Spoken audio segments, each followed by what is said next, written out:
Hey everybody, how's it going? It is Matt and it is Terrifying Tuesday. Yes, folks, it is already the second day of the week and I already got another review back at you.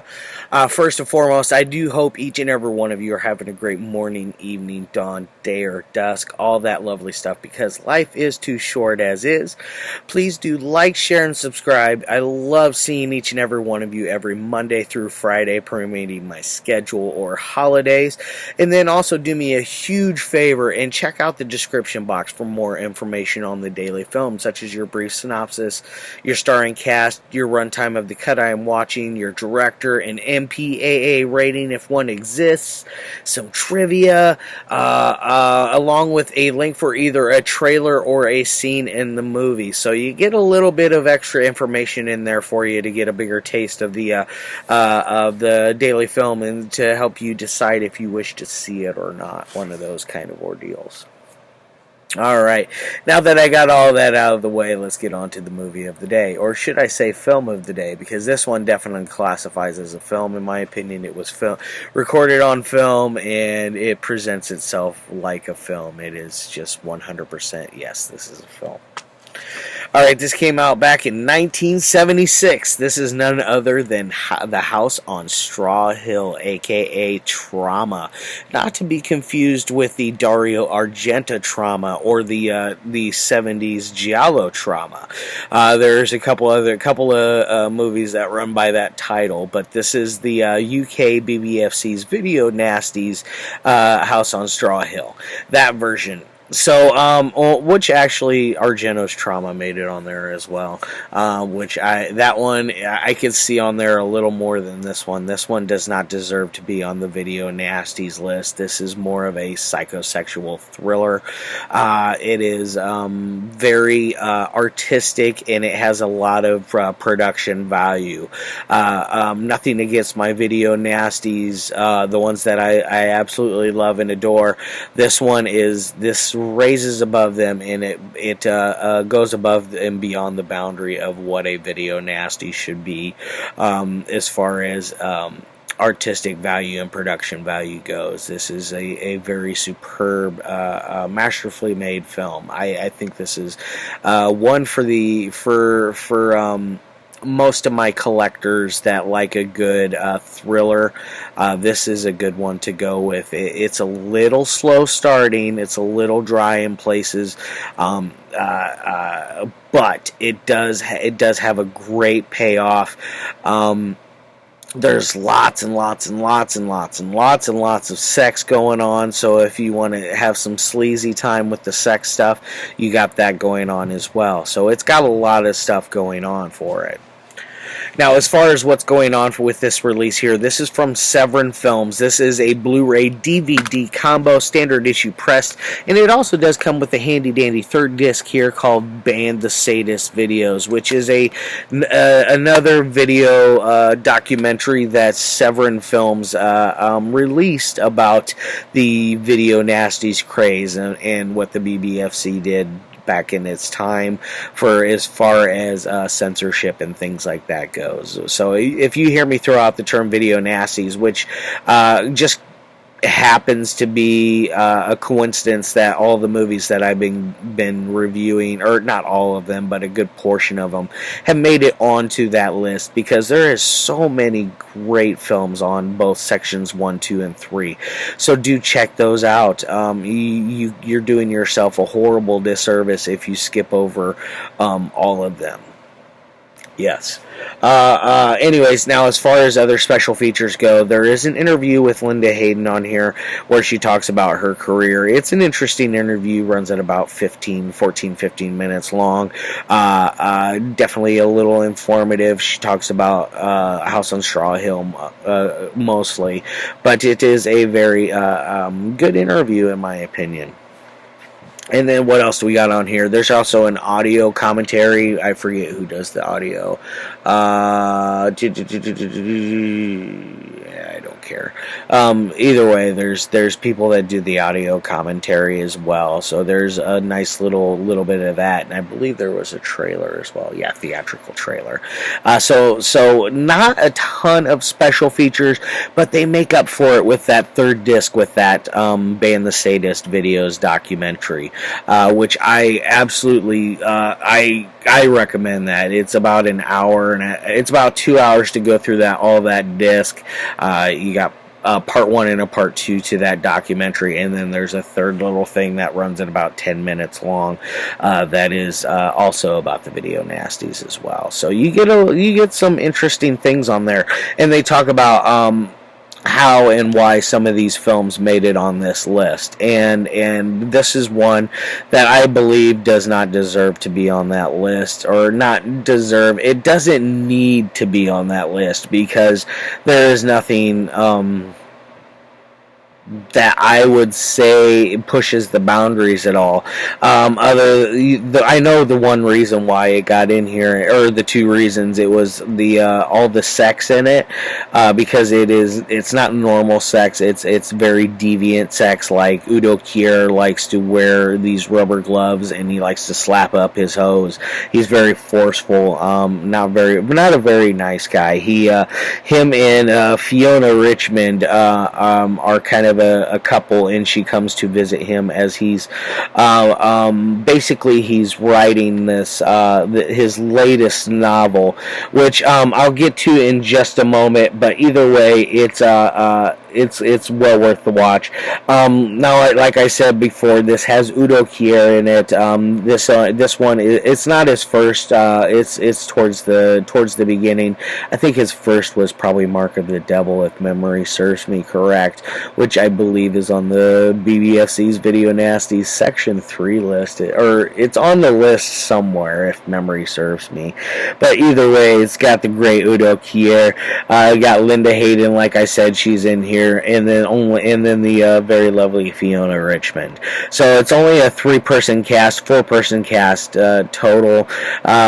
There's a little old lady that comes in and likes to tell Udo Kier's character like what's going on around there, and she's a very talkative lady. She's a talkative old bird.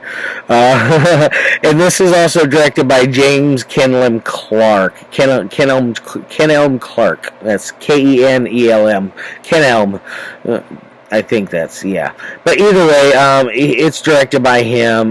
This is the one movie I've seen of his. I have not seen anything else a part of his filmography. But I have seen plenty with Udo Kier. But basically, what is this about? It's about a paranoid guy who's a writer that is working on his second novel. His first novel was a ginormous, gigantic success. He made $500,000, and $500,000 in 1976 is a lot of money. So he made a hefty amount of money for this book, and so now he has gone to the countryside to write his second novel, and he is not very good at typing or anything like that. So he decides to get a hold of his agent, and his agent and him, they work out an idea to get a typist out there, which is in other words, a ghostwriter. Or a straw man, which there's lots and lots and lots of little nods and things that I didn't notice first viewing that I noticed second viewing that really make the ending more impactful, I feel like, because it was stuff that didn't make sense at the time. But either way, so like his agent and him, they have this ghostwriter coming along. She arrives, and she is played by the beautiful Linda Hayden, and they spark it off right away, and she is an interesting one. She is very sexual in the way she's very provocative with the way she moves and acts and talks, and just everything has a almost a sexual feel to it from her. Just all three of these characters. It's just a very psychosexual film. But she is something is very mysterious about her. You don't really know her. He recognizes her but doesn't remember from where. She claims she's never seen him and things like that. You later find out that her husband, I'm spoiler 100%. Her husband was the original writer to the first novel, and he drove Udo Kier's character drove him to the brink of madness and suicide. Very sad story. Udo Kier had enough balls to even dedicate the book to that guy, the husband that died by suicide. The original writer, and so she is there to exact a little bit of revenge. And in turn, while she does that, she's on this sexual thrill ride where Fiona Richmond's character comes in a couple of times, and the first time you get to get a real feel of Udo's character and how he's a little bit of a sadist, because he likes to wear these rubber gloves while he's having sex with his women, and he gets very handsy. He like slaps them and like is very just forceful, throws them down, and just really dicks them down good, one of those things. But either way, you get a real taste for his character. And Fiona Richmond and Linda Hayden, at one point, there's this weird sexual tension between them. Udo Kier, as a matter of fact, comes in and catches them kind of fondling each other and kind of like caressing each other, one of those kind of ordeals, and he loses his mind, and in turn causes Linda Hayden's character to leave, blah blah blah. Then starts to have sex. He takes Fiona upstairs and begins to have his violent sex with her. And then they both notice that Linda Hayden is standing there watching them. As soon as Udo gets up, she's gone. He goes to chase after her, thinking that he can stop her and basically explain, like, hey, this is my life, this is how I live, I'm a pretentious book writer, I'm one of these guys. He's comes across very pretentious, he's definitely an asshole, one of those guys. But he chases after her.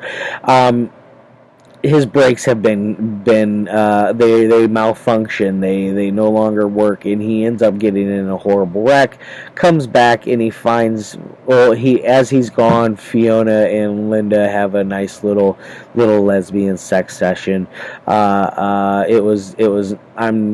liked it. Yep. But either way, as Udo's gone, they have that little sex session.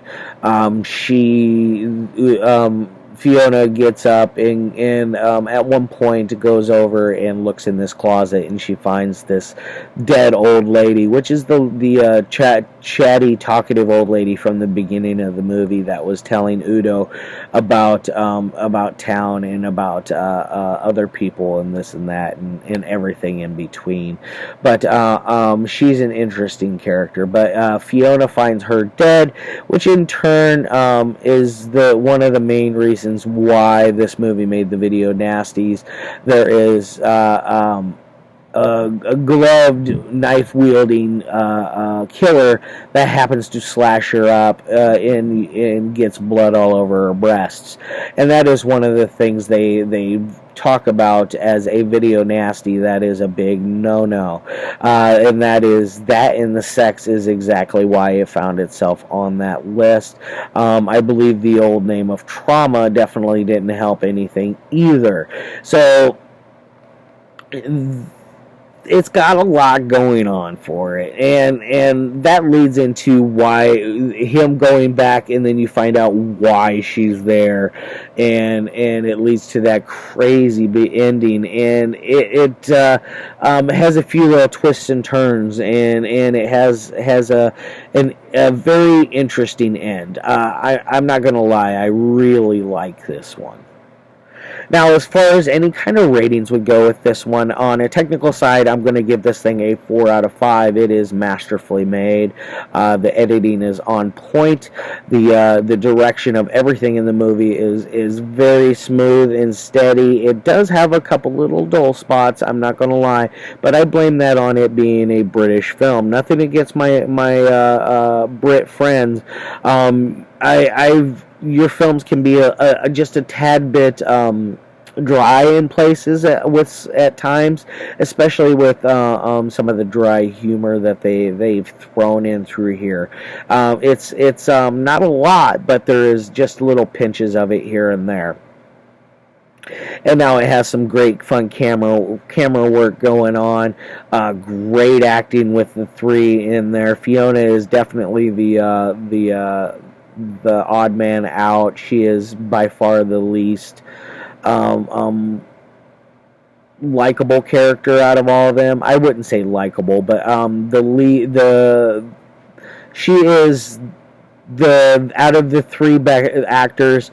It would go Udo, then her, Linda, and then her. That's how good they go in that rank.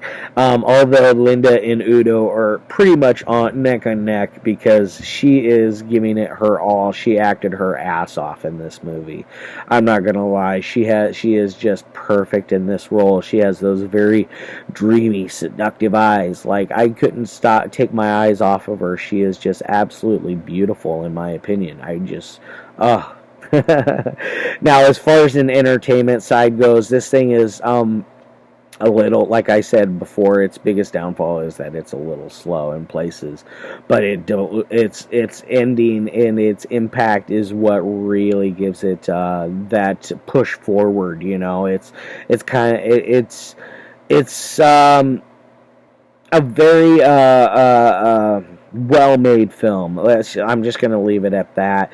The ending just blew my mind. So it's definitely worth the watch, worth owning if you are a collector, especially a collector of the video nasties or anything that's got a sexual thriller vibe. This one will work for you. It is definitely, it works. Not a high body count, but there is enough body count in there. There's even a crazy little scene that involves Linda Hayden and these two other men, and they are raping her, and she is very getting into it, and it's weird, you know, and it just ends up in a double barrel good time. Either way, I love your faces. I can't wait to see you tomorrow. I hope each and every one of you have a fantastic rest of your day. And as always,